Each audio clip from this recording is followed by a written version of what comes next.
में हैं वो अपनी सीट से आगे चल रहे हैं। जोटवाड़ा से राज्यवर्धन सिंह राठौर आगे चल रहे हैं। शिवराज सिंह चौहान बुधनी सीट से चुनाव लड़ रहे हैं और वो अपनी सीट से आगे चल रहे हैं। या बिल्कुल, देखिए सारी जो हाई प्रोफाइल सीट्स हैं यहाँ से बड़े नेता अपनी सीट पर लीड करते हुए दिखाई दे रहे हैं।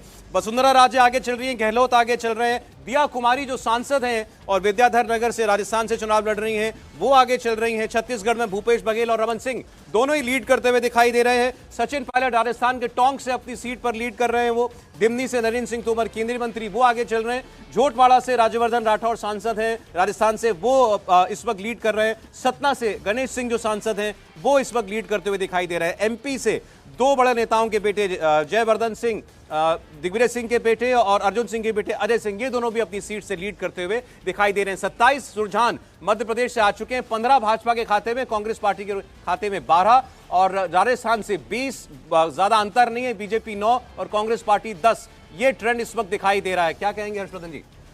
मुझे लगता है कि जो नेता लोग कहते हैं, अभी हम लोग भी वही कहते हैं। अभी हम लोग कहते हैं कि देखिए थोड़ा प्रतीक्षा करते हैं, लेकिन मेरा ये मानना है कि जो एग्जिट पोल्स में और भावेश जी की धड़कन अब थोड़ी कम हो गई होगी, क्योंकि जिसको कहते हैं ना कि उनके जो अनुमान थे लगभग उस तरफ नतीजे जा रहे हैं। और राजस्थान में भारतीय जनता पार्टी अगर जीत की तरफ बढ़ जाएगी तो फिर एक बार ये कहना पड़ेगा कि अंतिम समय में जो इलेक्शन मशीनरी का इस्तेमाल बीजेपी करती है उसमें अभी तक कोई जोड़ कांग्रेस नहीं उसके सामने खड़ा कर पाई है। और तेलंगाना सबसे ज्यादा चौंकाने वाला होगा। मैं बार बार कह रहा हूं कि अगर वो फिल्मी डायलॉग है ना कि रिश्ते में हम तुम्हारे बाप लगते हैं, तो फ्रीबीज पॉलिटिक्स के बाप अगर कोई है इस देश में तो वो केसीआर हैं।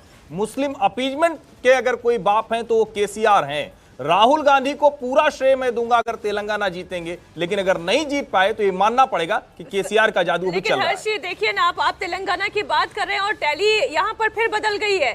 16 सीटों के रुझान तेलंगाना के आए हैं। एआईएमआईएम के पास 1, कांग्रेस के पास 8 सीटों का रुझान दिखाई दे रहा है। बीआरएस 6, एक बार बीजेपी आगे दिखाई दे रही है। जिन सीटों की हम बात कर रहे हैं असल में बहुत ही अर्ली है, पोस्टल बैलेट है, इसके बेसिस पर कुछ कहना मुश्किल है। लेकिन जिन लोगों की बात की, जैसे नरेंद्र सिंह तोमर की हम बात करें, ये चंबल की दिमनी असेंबली सीट है जहाँ से लड़ रहे हैं, तो यहाँ उनके लिए मुकाबला लगता था शुरू में केंद्रीय मंत्री जीत जाएंगे, लेकिन वो मुश्किल में है। ये सीट पिछली बार कांग्रेस ने जीती थी। दिमनी सीट के अगर जातिगत समीकरण देखें तो नरेंद्र सिंह तोमर के पक्ष में दिखते हैं। यहाँ 65,000 सबसे ज़्यादा ठाकुर वोटर हैं, 48,000 से ज़्यादा दलित वोटर हैं और एग्जिट पोल के नतीजे उनकी जीत की तरफ इशारा कर रहे हैं। और दिमनी में जो दूसरी सीटें हैं उनके मुकाबले ये फाइट थोड़ी क्लोज है। और चुरट सीट जिसका जिक्र आपने अभी किया, ये बुंदेलखंड रीजन की जानी पहचानी सीट है। पूर्व मुख्यमंत्री अर्जुन के परिवार की सीट है। उनके बेटे अर्जुन सिंह के बेटे इस सीट से, अर्जुन सिंह खुद 5 बार विधायक रहे और काफ़ी उनका बेटे 4 बार चुनाव जीत चुके हैं। 40 साल में पहली बार 2018 में बीजेपी ने ये सीट जीती थी और करीब 70,000 ओबीसी वोटर हैं। बड़ी तादाद पटेल वोटर्स की है।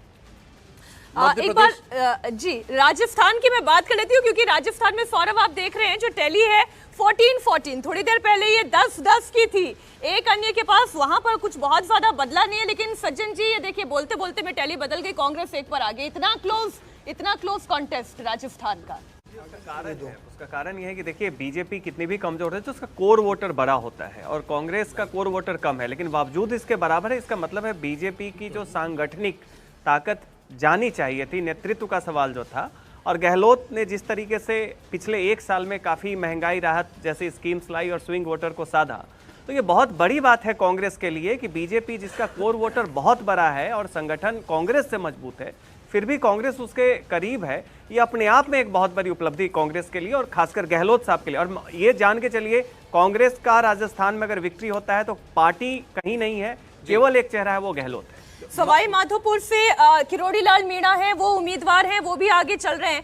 और सौरभ अभी कल ही जब उनसे चर्चा हो रही थी इंडिया टीवी पर, तो वो ये कह रहे थे कि आप मानकर चले 125 सीटें कहीं नहीं गई है। मध्य प्रदेश की टैली आप देखिए जरा, भारतीय जनता पार्टी की टैली बड़ी जोर से दौड़ लगा रही है।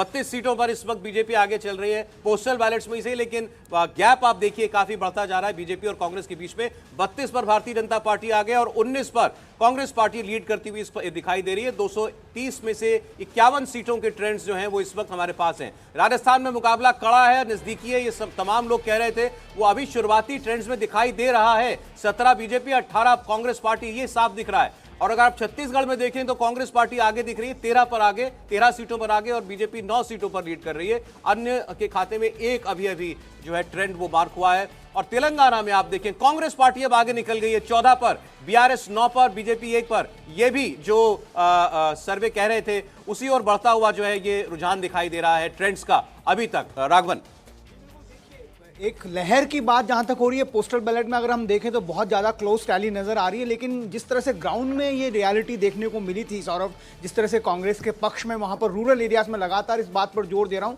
क्योंकि ग्रामीण इलाकों में हमने देखा कि बहुत ज़्यादा कांग्रेस के फेवरेबल कंडीशंस वहां पर नज़र आ रही थी, तो इसलिए ऐसा लगता है कि कहीं ना कहीं कांग्रेस जो है इस दौड़ में आगे निकलेगी। लेकिन देखना होगा जिस तरह से कॉन्फिडेंस नज़र आ रहे हैं। केसीआर ने भी कहा है कि कल उन्होंने कैबिनेट की बैठक बुलाई है दोपहर 12 बजे। ये बैठक जो है वो इस्तीफा देकर जाने वाली बैठक होगी या मंत्रिमंडल के गठन की बैठक होगी, ये देखने वाली बात। राजस्थान में देखिए कभी भाजपा आगे कभी कांग्रेस आगे, यही खेल फिर से कुछ मिनटों से चल रहा है। अब 19 पर बीजेपी लीड कर रही है, 18 सीटों पर ट्रेंड्स में कांग्रेस पार्टी, अब 19 हो गया, बिल्कुल बराबरी पर। कांटे की टक्कर बताई गई थी राजस्थान में और वही इस वक्त दिखाई दे रही है। स्वामी जी, बड़ी कांटे की टक्कर राजस्थान में।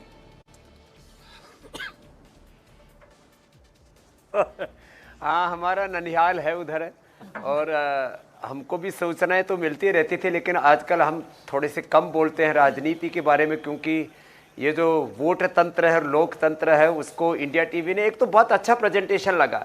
राइट लेफ्ट में ना छत्तीसगढ़ और तेलंगाना सुनिश्चित है, लगभग तय है कि कांग्रेस तेलंगाना में और छत्तीसगढ़ में भी अब ज़्यादा कहने की जरूरत नहीं है, उधर भी लगभग ठीक है। ऊपर नीचे जो आपने मध्य प्रदेश और राजस्थान रखा है, यहाँ काफ़ी ऊपर नीचे होने की संभावना है। इतना अच्छा प्रेजेंटेशन और उसमें निष्पक्षता के साथ, वोटिंग में तो खैर अब लोग तय करते हैं, लेकिन सबसे पहले और एक सकारात्मक चिंतन के साथ लोकतंत्र के मूल्यों को सामने रख करके जिस तरह से आप पूरा ये दिखा रहे हैं ना, मुझे तो बहुत अच्छा लग रहा है। आज तो मुझे लगता है मुझे मौन योग कर लेना चाहिए। तो थोड़ा बहुत भी आज आप राजनीति पर बात नहीं करेंगे? मुझे तो लग रहा था आप बताएंगे हमको कि कौन मुख्यमंत्री बनने जा रहा है राजस्थान में, एमपी में। स्वामी जी,